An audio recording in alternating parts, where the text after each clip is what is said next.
Hello. It's strange how a home can feel so unfamiliar. I sit on the couch in our new apartment, surrounded by half-unpacked boxes, the dim light from the window casting long shadows across the floor. This place was supposed to be a fresh start, a chance for me, Emily, and our son, Jake, to build something better. We had hoped the move would bring us closer, but the truth is, the distance between us had grown long before we left the old house. I've been traveling a lot for work lately, more than usual. When my company offered me a promotion, I thought it was a blessing. It meant more money, better opportunities for Jake, and a chance to finally pay off some debts. But I didn't think about what it would do to Emily. I didn't realize how much time I'd be away, how the long flights, late nights, and endless meetings would start to chip away at what we had. At first, Emily was supportive. She understood my ambition, my need to provide for us. But over the past few months, something changed. The phone calls during my business trips became shorter. The texts stopped coming altogether. When I'd come home, she'd be quiet, distant. I'd try to make conversation, to reconnect, but it was like she was on a different wavelength. I'd ask her how her day was, and she'd shrug or give a one-word answer. It felt like every time I reached out, I came up empty. And then there was the physical distance. We hadn't been close in months. The last few times I tried to initiate something, she'd made excuses, too tired, a headache. Something always came up. I started to feel like a stranger in my own marriage. I look around the apartment, half expecting Emily to walk in any moment and give me one of those smiles she used to flash when we were younger, when everything felt simple. But that Emily is gone, replaced by someone I don't quite recognize. Lately, she's been going out more. She'll say she's meeting friends for drinks or going shopping, but something about it doesn't sit right with me. She doesn't tell me who she's with, and when she comes back, she's quieter than usual.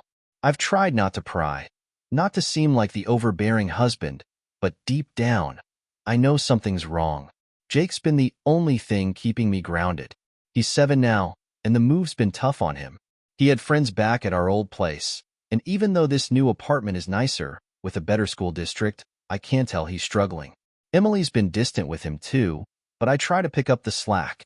I spend more time with him when I'm home, helping with his homework, taking him to the park, just trying to be there. But there's something else. It's hard to explain. There's this feeling in my gut, a sense that I'm missing something obvious. I catch Emily looking at her phone more than usual, texting with this sly smile that vanishes when I walk into the room. I tell myself it's nothing, that she's probably just talking to her friends. But doubt has a way of creeping in, doesn't it? That's where Adrian comes in. Adrian Carter is a guy I met through work, someone I'd never have thought I'd become friends with. He's the kind of person who seems to have everything figured out. Successful, charming, the type of guy who makes you feel like he's always 2 steps ahead. We met at a networking event a few months ago, and I took to him immediately. He knew all the right people, had all the right connections, and he'd done well for himself in the same business I'm in.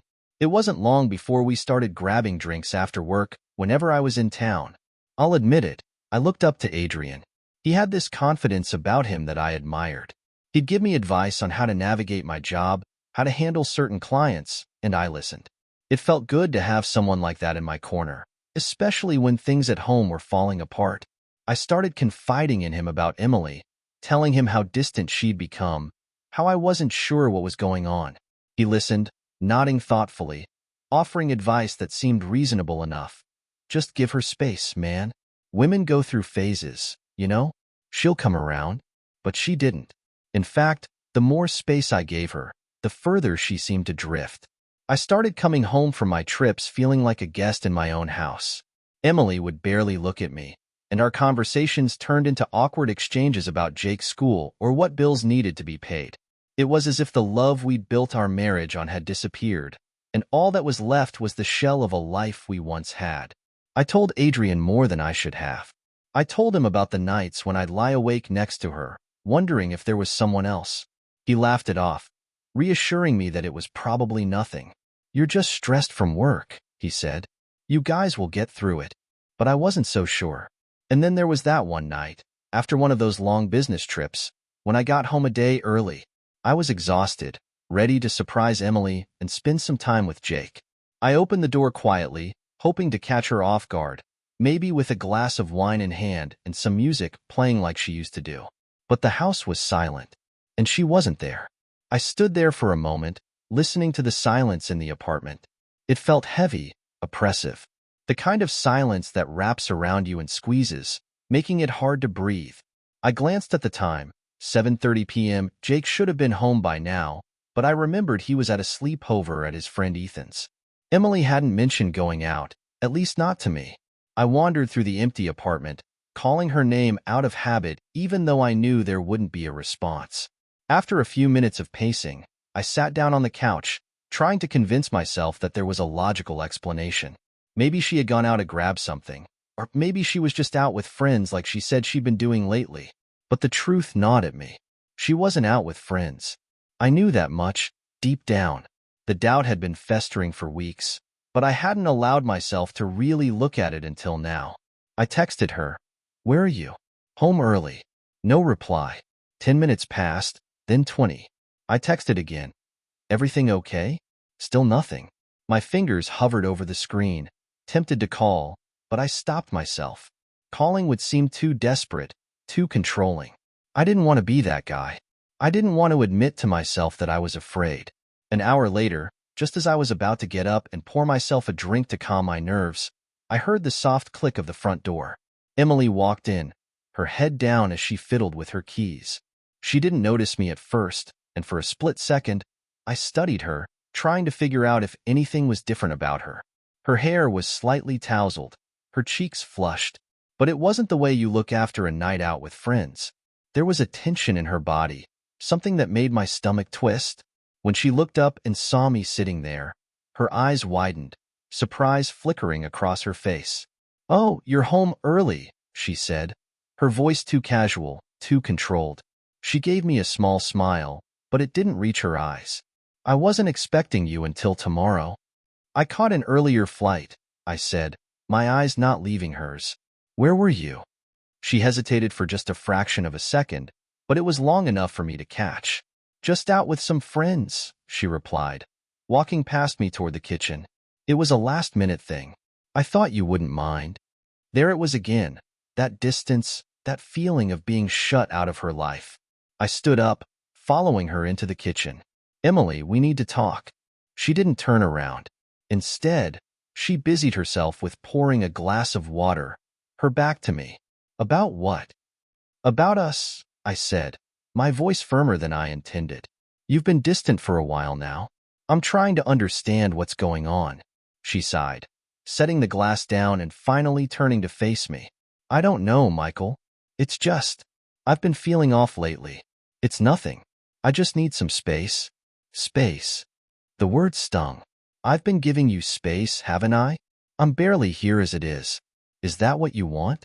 For me to be gone even more?" "That's not what I'm saying," she said quickly, rubbing her temples.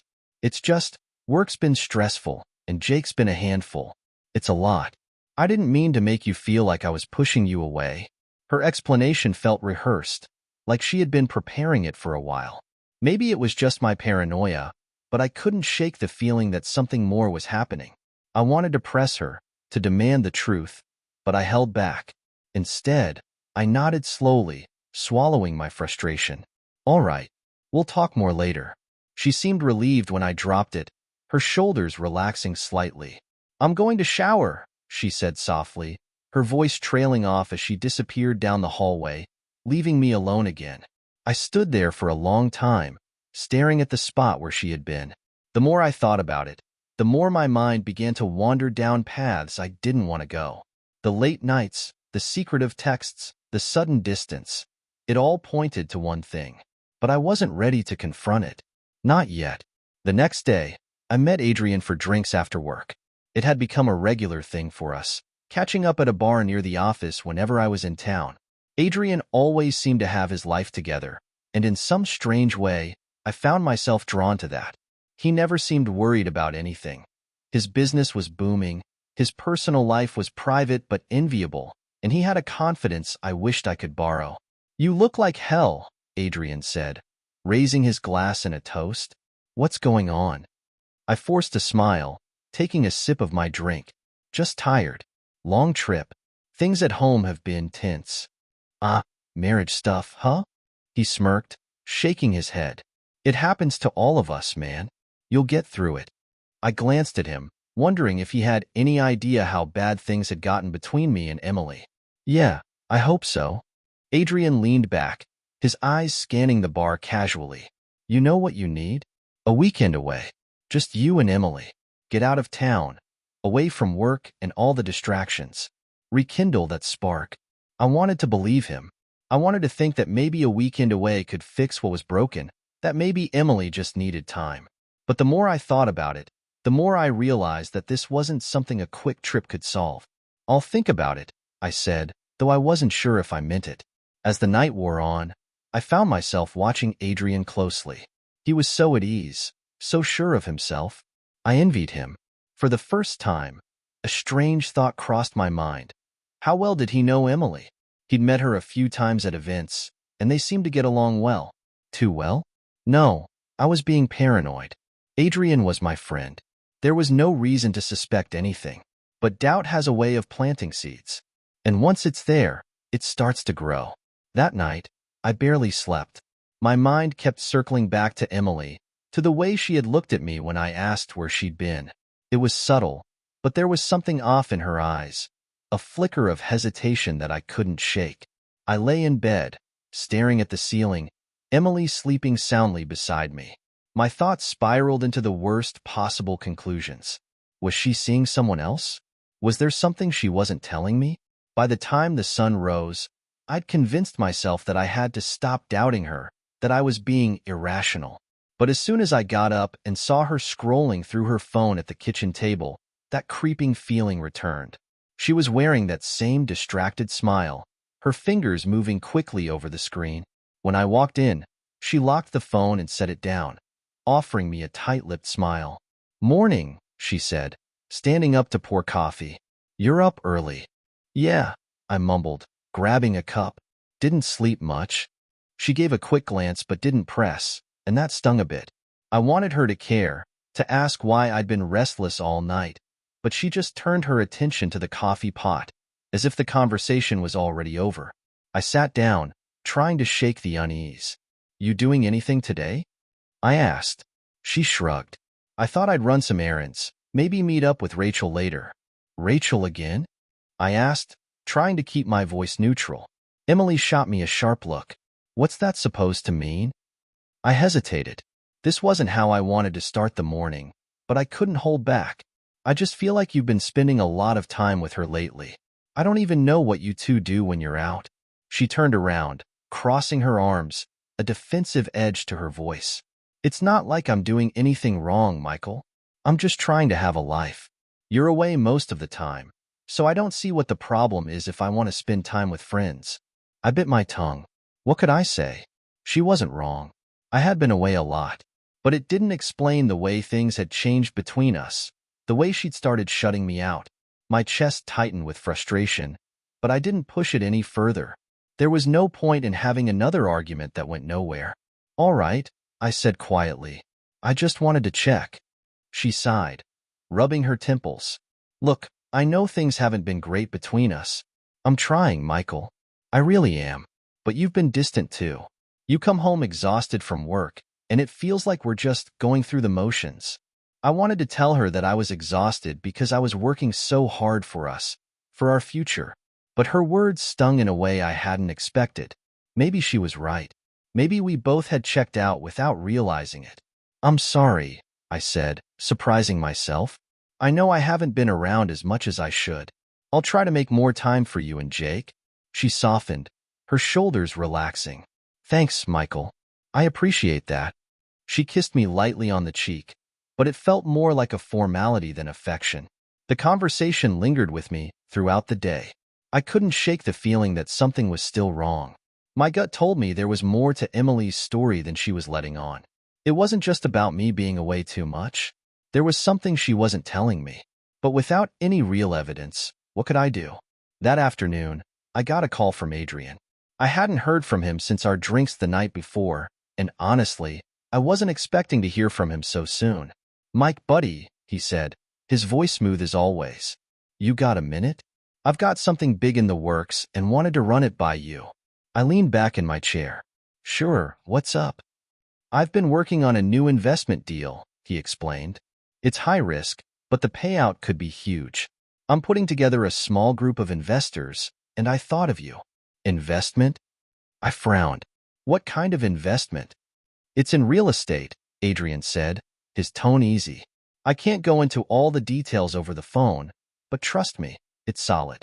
You in? I hesitated. Adrian had always seemed like he knew what he was doing, but I wasn't sure if I was ready to dive into something risky, especially not when everything else in my life felt so uncertain.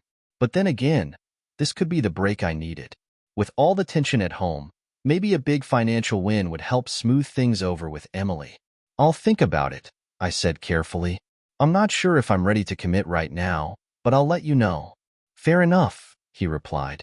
No rush. But trust me, man, this could be life-changing. We ended the call, but my mind lingered on Adrian's offer. I couldn't help but wonder why he had chosen me. There were plenty of other guys in our circle with deeper pockets, more experience. Why was he so eager to have me on board?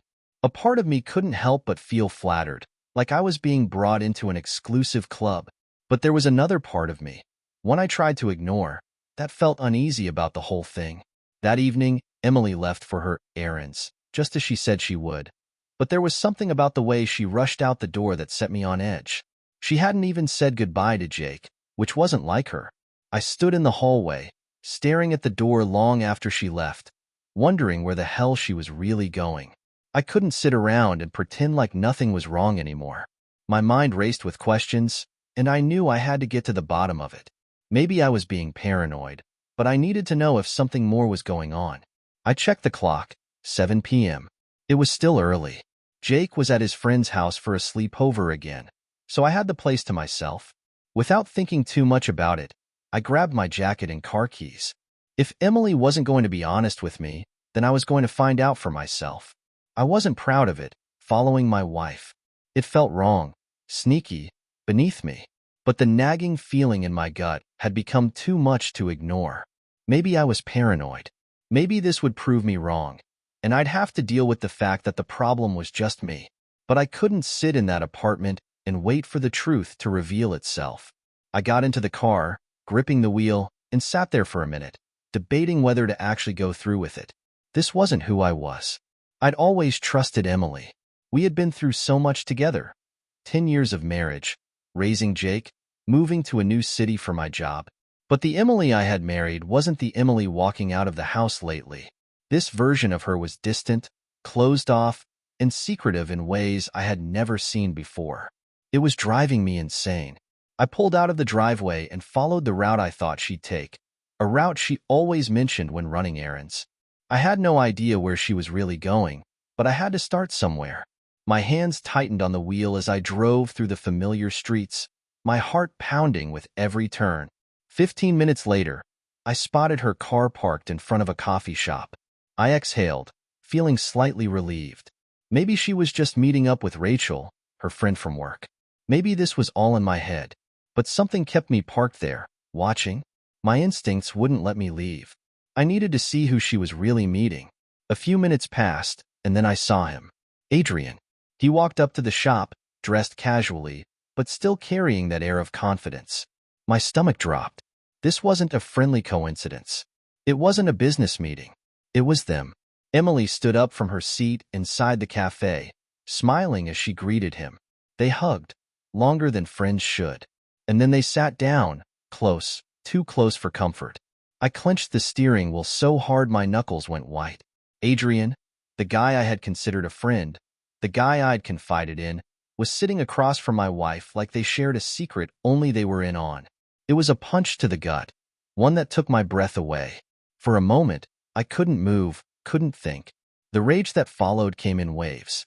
First, it was disbelief, then fury. How could she do this to me? How could he do this to me? I had trusted him, let him into my life, and now here they were, laughing, talking, looking comfortable, like they'd been doing this for a while. I should have seen it coming. All the signs had been there, but I had ignored them, pushed them aside, telling myself that I was just being paranoid. I sat there for what felt like an eternity, watching from a distance as they talked and sipped their coffee. My mind raced, filled with 1,000 questions, but none of them had answers that I wanted to hear. I should have stormed in there, confronted them, demanded an explanation, but instead, I stayed rooted in my seat, frozen by the reality of what I was witnessing. They stayed at the cafe for over an hour, and I watched every second of it. I couldn't tear my eyes away. At some point, they stood up, and Adrian walked her to her car. My heart hammered in my chest as they lingered by her car, standing too close. Adrian leaned in, whispered something in her ear, and Emily laughed. Then, just as I thought it couldn't get worse, he kissed her. It wasn't long, just a quick kiss, but it was enough to confirm everything. My world collapsed in that moment. The betrayal was real, and it was right in front of me. I sat there, numb, watching them part ways as if nothing had happened. Emily got into her car and drove off, and Adrian walked back down the street, probably thinking he had just pulled off another easy lie. I stayed there for a long time after they were gone, the reality of the situation sinking in like a weight on my chest. Eventually, I drove back home. My mind was blank, save for the images of Emily and Adrian. Every word, every laugh they shared played over and over in my head.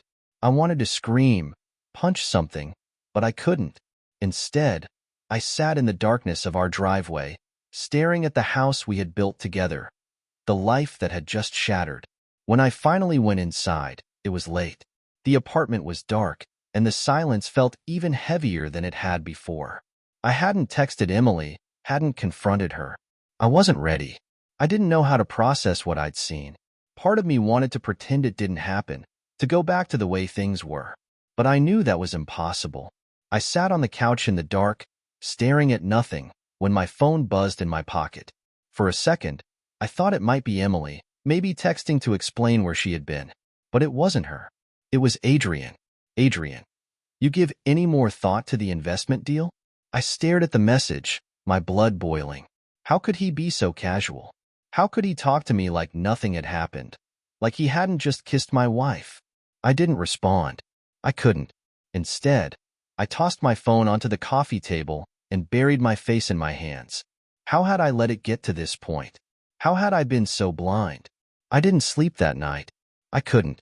Every time I closed my eyes, I saw them, Emily and Adrian, sitting together, laughing, kissing. I felt sick. I kept replaying every conversation I'd had with him, every moment of advice he'd given me about my marriage, realizing now that he'd been playing me all along. He was probably laughing at me behind my back, feeling like he had won over on me. Morning came, and with it, the cold, harsh light of reality. I knew I couldn't sit on this forever. I had to confront Emily. I had to know why, how long it had been going on, if it was more than just what I had seen. But the thought of facing her, of hearing her admit what I already knew, terrified me. I wasn't ready to deal with it yet. I needed time, needed a plan. And most of all, I needed to figure out how to move forward when the truth had just torn everything apart. The next morning, the weight of what I'd seen the night before felt heavier than ever. I had barely slept, my mind racing with images of Emily and Adrian together. I knew I had to confront her, but I wasn't sure how. What do you even say to the person who's been lying to you, who's been living a double life right under your nose? Emily was already up by the time I dragged myself out of bed. She was sitting at the kitchen table, drinking coffee and scrolling through her phone like everything was normal. It took everything in me not to march over and demand answers right then and there. But I couldn't. Not yet. I had to approach this carefully. I needed to keep control.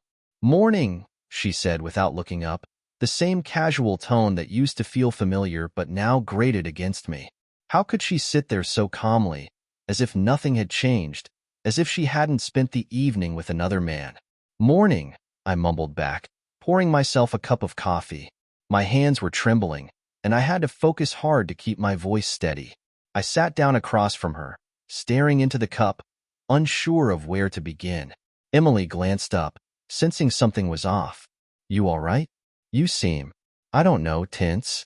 I could have laughed. Tense didn't even begin to cover it. I looked at her, trying to read her face, trying to see past the wall she had built between us. Where were you last night? I asked, keeping my voice steady. She froze for a fraction of a second, barely noticeable, but it was enough to confirm everything.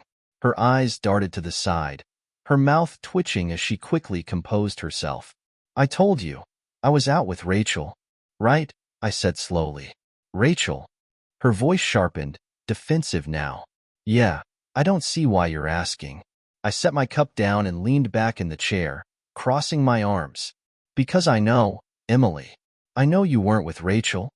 Her eyes narrowed, a flicker of panic flashing behind them. What are you talking about? I took a deep breath, the words catching in my throat. I saw you last night, at the coffee shop, with Adrian. Her face paled, the color draining from her cheeks. She opened her mouth to say something, but nothing came out. She sat there, frozen, staring at me as if she had been caught in a spotlight. For a moment, the kitchen was dead silent. I could hear the faint ticking of the clock on the wall, the hum of the refrigerator. Emily's eyes darted around the room, searching for something. An excuse, a lie, anything to make this go away. But she knew. She knew there was no getting out of this. Michael, she finally whispered, her voice barely audible. How long? I asked, cutting her off. I didn't want to hear her explanations, her excuses. I wanted the truth. How long has it been going on? She swallowed hard, her hands trembling as she set her coffee cup down. Her eyes welled with tears, and for a second, I almost felt sorry for her. Almost. But the anger was stronger. The betrayal was too deep. A few months, she said softly, her voice breaking. It started a few months ago. I nodded slowly, the confirmation like a punch to the gut. And all this time, you've been lying to me, sneaking around behind my back. I never wanted to hurt you, she said, her voice shaking. It happened, and I didn't know how to stop it. That's bullshit, Emily. My voice rose, louder than I'd intended. You knew exactly what you were doing. You made a choice. Her tears were flowing freely now, and she wiped at them with the back of her hand, her whole body shaking. I know, she whispered. I know I did. I'm so sorry, Michael. I didn't want it to be like this. I didn't mean for any of this to happen. I stood up, pacing back and forth in the kitchen, my mind racing. How had I been so blind? How had I let this happen right under my nose? Every second of the last few months felt like a lie. Every moment we had shared had been a facade. Was it worth it? I asked, my voice harsh, bitter. Was he worth throwing away everything we had? She shook her head, sobbing now. It wasn't about that. It wasn't about you. I was lonely, Michael. You were gone all the time, and Oh, so it's my fault? I snapped, glaring at her. Because I was working to provide for us? To build a future for you and Jake? No, she cried, standing up. I'm not saying that. I didn't know how to talk to you anymore. You were always busy, and when you were home, it felt like you weren't really here. Don't turn this around on me, I growled. You could have talked to me, Emily. You could have said something. But instead, you ran off to him. The room went quiet again, her sobs the only sound. I stared at her, feeling a wave of bitterness wash over me. The woman standing in front of me wasn't the same woman I had married. She wasn't the woman I had built my life with. And the worst part was, I didn't know if she had ever really been that woman at all. Is it still going on? I asked after a long silence. Are you still seeing him? She shook her head quickly, wiping her face. No, it ended. I ended it. When? I demanded. Last night, she whispered. After I saw you. I ended it. I let out a bitter laugh, shaking my head. Oh, how convenient. You end it right when you get caught. Real noble of you. I'm sorry, she sobbed, her voice cracking. I don't know what else to say. I'm so sorry. I turned away, unable to look at her any longer. Sorry didn't even begin to cover the damage that had been done. It was too late for apologies. Too late for anything. I stood in the doorway, gripping the frame so tightly that my knuckles turned white. My head was pounding, my chest tight with the weight of it all. The rage, the sadness, the sense of betrayal. It all came crashing down at once. I can't do this, I whispered, barely able to find the words. I can't look at you right now. Emily sobbed behind me, but I didn't turn around. I couldn't. I grabbed my coat, the keys to the car, and walked out the door without saying another word. I drove aimlessly for hours, my mind a whirlwind of emotions. Anger, sadness, disbelief. The reality of what had just happened weighed heavily on me, like I'd been punched in the gut and couldn't catch my breath. I couldn't believe that this was my life, that Emily, my wife, had been cheating on me for months with someone I had considered a friend. The streets blurred past, but I wasn't really paying attention to where I was going. All I could think about was the look on Emily's face when I confronted her. The tears, the apologies, the excuses. It didn't matter. Nothing she could say would make up for what she'd done. How could she throw away everything we had, everything we'd built together, for him? Eventually, I pulled into a quiet parking lot, the car's engine still running as I sat there, staring out into the darkness. The silence in the car was deafening, the only sound the faint hum of the engine. I didn't know what to do next. I didn't know how to move forward from this. The thought of going back home, of facing her again, made me sick. I couldn't. Not yet. Instead, I pulled out my phone and called the one person I knew I could trust, my lawyer, Steve. He'd been a close friend for years, and though I hadn't told him much about what was going on between me and Emily, I knew he'd help me figure out my next steps. Steve picked up on the second ring. Mike? What's going on, man? It's late. Yeah, sorry about that, I said, my voice hoarse. I need your help. It's about Emily. There was a pause on the other end, and then Steve's voice softened. All right, man. I'm listening.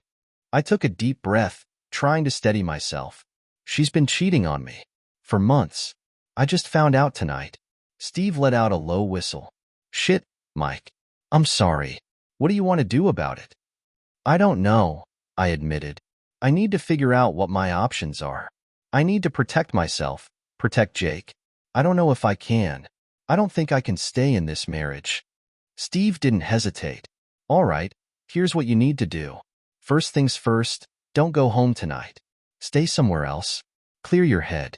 This is a lot to take in, and you don't want to make any decisions when you're this emotional. I nodded, even though he couldn't see me. Yeah, I'm already out. I don't think I can go back there right now. Good, Steve said. We'll start looking at the legal side of things tomorrow. I'll draw up some paperwork for you.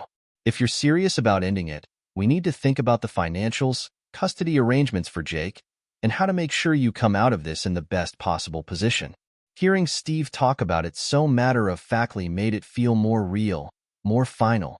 I had always known that divorce was a possibility, but now that it was staring me in the face, I realized how unprepared I was for it. But at the same time, I knew it was inevitable. I couldn't stay married to a woman who had betrayed me like this. I don't want her to get anything, I said quietly. She doesn't deserve it. She betrayed me. She betrayed our family.